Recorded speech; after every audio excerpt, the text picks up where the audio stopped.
खाली झाले. म्हणजे एकदम साधा विषय होता, जालन्यातली घटना आहे आणि माझ्या मित्रासोबतच घडलेली आहे. त्यांनी तात्काळ मला फोन केल्यामुळे त्याचे पैसे आम्ही परत आणले. जर तुमच्या अकाउंटमधून पैसे कटले, म्हणजे आता तुमच्या अकाउंटवर एखादा मेसेज आला आणि तुमचे पैसे कटले, तर पहिल्या तासामध्ये जर तुम्ही फोन केला 1930 नंबरला फोन करायचा. किती नंबरला? माझ्या पाठीमागं म्हणा, 1930 नंबरला. तुम्हाला बऱ्याच वेळेला रिंगटोन्सवरती 1930 नंबर ऐकल्याच्या नंतर तुम्हाला बोर वाटतं, परंतु सगळ्यात महत्त्वाचा नंबर सध्याचा तो आहे सोशल मीडियाकरिता. बरोबर आहे. जर तुम्हाला असं झालं तर पहिल्या तासामध्ये जर केलं तर जास्तीत जास्त शक्यता असते की तुमचे पैसे परत येतील. दुसरा विषय, पुरुषांकरिता आणि महिलांकरिता अनोळखी व्यक्तीसोबत फ्रेंडशिप करू नका. एखादा व्यक्ती दुसऱ्याचा चेहरा दाखवतो आणि तुमच्यासोबत जवळचा व्यक्ती म्हणून बोलला जातो.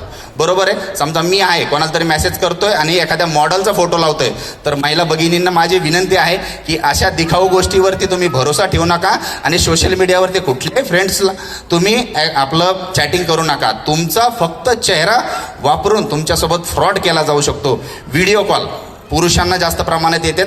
व्हिडिओ कॉल काय होतं, समोरची स्त्री जी असते ती नग्न अवस्थेत असते, व्हिडिओ कॉल करते आणि त्याची अश्लील चित्रफित बनवून तुमच्या नातेवाईकाला पाठवलं जातं. आता माझी मिसेस, समजा माझा मोबाईल हॅक झालेला आहे, मी व्हिडिओ कॉल केलेला आहे आणि माझ्या मिसेसच्या मोबाईलमध्ये जर माझा नंबर शोधायचा आहे, म्हणजे माझ्या मोबाईलमध्ये मिसेसचा नंबर शोधायचा तर अवघड असतो का? एकदम साध्या गोष्टी असतात. माय हब्बी असं तसं मिस्टर म्हणून सेव्ह केलेला असतो, लगेच त्यांना पाठवलं जातं आणि त्यांना धमकी दिली जाते. तर अननोन नंबरवरून आलेला कुठलाही व्हिडिओ कॉल तुम्ही उचलायचा नाही. तुमच्या ओळखीचा जरी असला, ऑडिओ कॉलवरती बोला.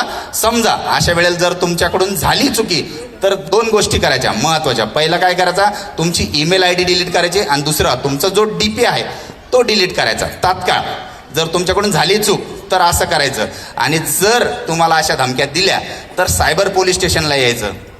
शेवटचा आणि महत्त्वाचा मुद्दा आहे जो आहे की तुम्हाला बऱ्याच वेळेला लोन ऑटोमॅटिक दिलं जातं, तुम्हाला माहिती नसतं. तुमच्या अकाउंटवरती पैसे आलेले असतात, 1000, 2000, 500, 226 रुपये, 1 रुपया, अशी कुठलीही किंमत येते, परंतु त्याचं भुगतान तुम्हाला खूप मोठ्या रकमेत केलं जातं. त्याच्यामुळं काय करायचं, जर तुमच्या अकाउंटवर पैसे आलं तर तुम्ही सायबर पोलीस स्टेशनला निश्चिंत संपर्क करायचा. जर तुम्ही संपर्क नाही केला तर काही दिवसातच तुमच्या अकाउंटवर खूप मोठा फ्रॉड केला जातो, तुमच्या अकाउंटहून पैसे उलाढाल होते आणि तुमचं अकाउंट फ्रीज केलं जातं, जेणेकरून तुमच्या अकाउंटवर पैसे येतात परंतु तुमचं अकाउंटहून पैसे काढता येत नाही.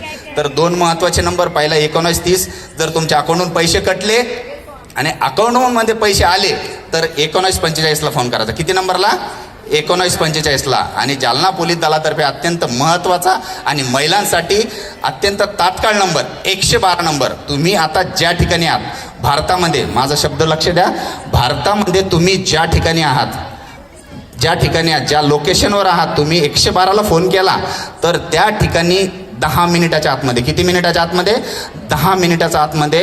आणि महिलासाठी जर महिलेचा कॉल गेला तर 7 मिनिटामध्ये पोलीस तुमच्या मदतीला धावतात. त्याच्यामुळं जास्तीत जास्त तुम्हाला कधी असं संकट वाटलं तर तुम्ही 112ला फोन करा. निश्चित जालना पोलीस दल तुमच्या सोबत असणार. Thank you so much. मला इथं बोलवलं, सन्मान केला, आयोजकांचे मी आभार